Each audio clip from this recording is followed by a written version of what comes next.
ਲੱਖਾਂ ਦਾ ਨਾਲੋਂ ਚੰਗਾ ਸਾਨੂੰ ਇੱਕ ਦੀਦਾਰ ਕਿਸੇ ਦਾ,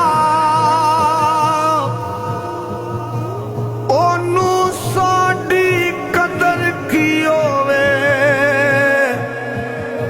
ਜਿਹੜਾ ਨਹੀਂ ਬਿਮਾਰ ਕਿਸੇ ਦਾ।